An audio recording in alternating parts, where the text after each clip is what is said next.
Good morning, everybody. Hope everyone's having a productive, great week. I know a lot of people are getting ready to vacation. We're coming up on Memorial Day.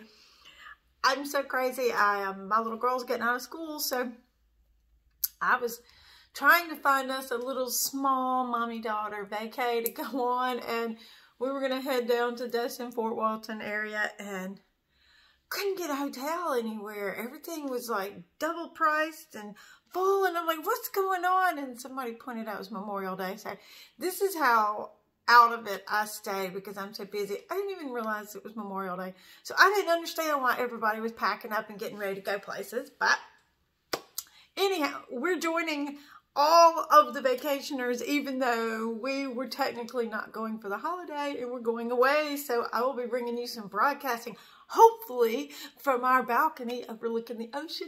I'm so excited. This is so needed between work and school and kids and everything going on. I need a little mini vacay. So excited about that. I'm wearing my ministry merch, which my favorite part of the shirt, I don't know if you can see this or not, but my favorite part, the whole phrase, shattered and battered, but I'm not broken. I know I emphasize that so much, but that is a platform for my ministry, and it is what I truly believe. I was talking to someone the other day about the troubles and trials that they had been through, and he's a musician, and he was like, you know, I've been doing a lot of stuff for the Lord, and, you know, now this is what I want to do.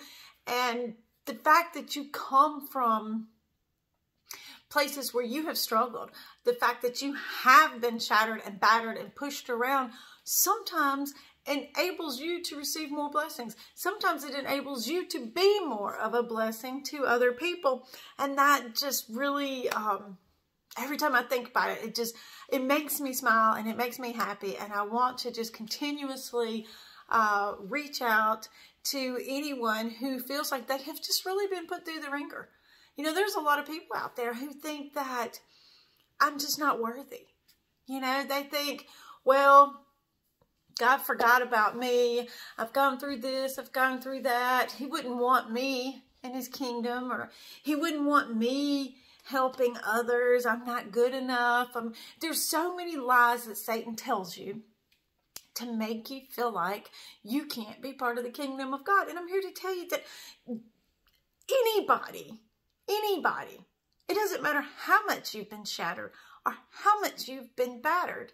God takes all those pieces, he puts them together to form pure beauty. He puts them together to form perfection.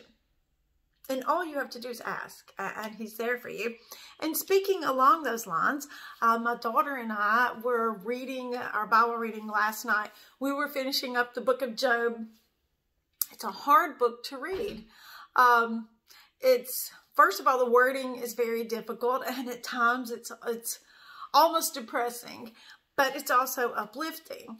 And we finished right out of the end of Job, where God has just truly blessed him, which that's the best part of the book, is how he was able, you know, to end up with more than he started with, more blessings than he had to begin with. He was tested and tried, and he remained true to God. Even though at the end he did question God, he still remained true to God, and he was overly blessed. But right after that, I just happened to be strolling on into the next book of the Bible, which is Psalms. And I looked at the very first chapter. I was just going to give her a little preface into what we're going to read. And what I read in the first chapter just really stuck with me as something I wanted to talk about this morning. And it's Psalm 1, so I'm just going to read it. Psalms 1:1. There you go. Blessed is the one who does not walk in step with the wicked, or stand in the way that sinners take, or sit in the company of mockers, but whose delight is in the law of the Lord, and who meditates on his law day and night. That person is like a tree planted by streams of water, which yields its fruit in season, and whose leaf does not wither. Whatever they do prospers. And what really hit me on that was the part about those who do not walk in step with the wicked, those who do not sit in the presence of mockers. See, sometimes we think we can be a private Christian. You can just love God, keep it all to yourself, keep hanging around the same people, keep doing the same things, but when you're at home, you're a Christian. And I know that's not everybody, but I do know that that is a prevalent thing. It's almost as if some Christians are ashamed to admit to their friends that they're Christian, or they don't want to get mocked. They don't want to be made fun of. They don't want to be like, oh, well, we can't have fun around you anymore. And all of that is false. All of that is lies from Satan. And being a Christian is the most fun thing that you can do. I'm sorry, I keep touching my nose. I have a piece of hair that's tickling my nose. Being a Christian is the most fun thing that you can do. And being openly Christian is even more fun. This is where your true joy and happiness come from. When you're trying to hide something, when you're trying to play two roles, one role in front of your friends and another role at home, that's stressful. That's anxiety. That steals your joy. So what the Bible's talking about right here in this first part of Psalms is that, sometimes you have to change your whole friendship. If your friends can't accept who you are, or you feel like you have to hide who you are or what you believe from your friends, then you're hanging out with the wrong group. It clearly tells us not to walk in step with the wicked.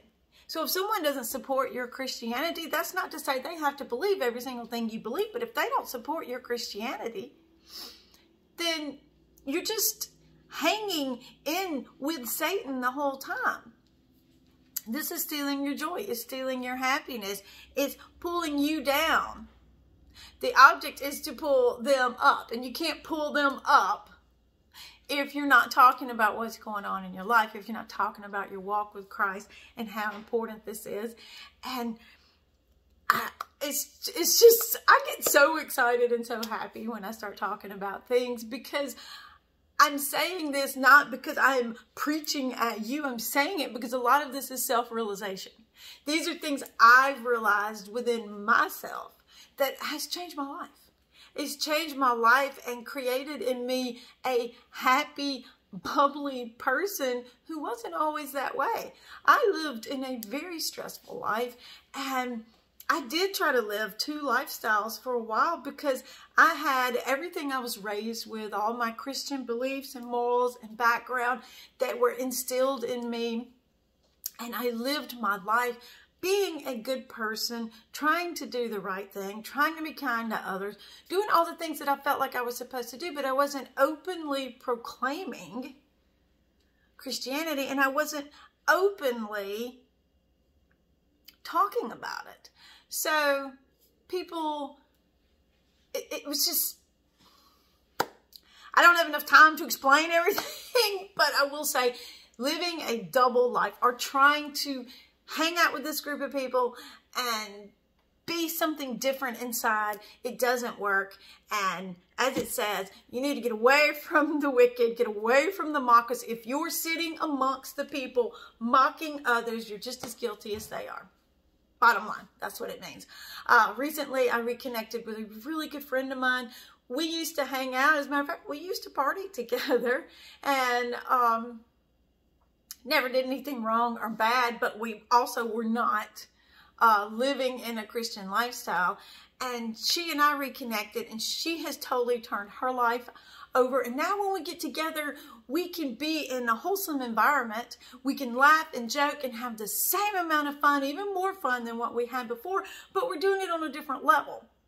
And it's so exciting and it's so fun. So surround yourself by people that you can actually fellowship with, that you can grow from, that you can build each other up, that you can keep the happiness just bubbling from the inside out. Try not to hang around the people that make you feel like you have to pull your happiness in. If you have to rein it in, you're in the wrong group of people. And that's our thought for today.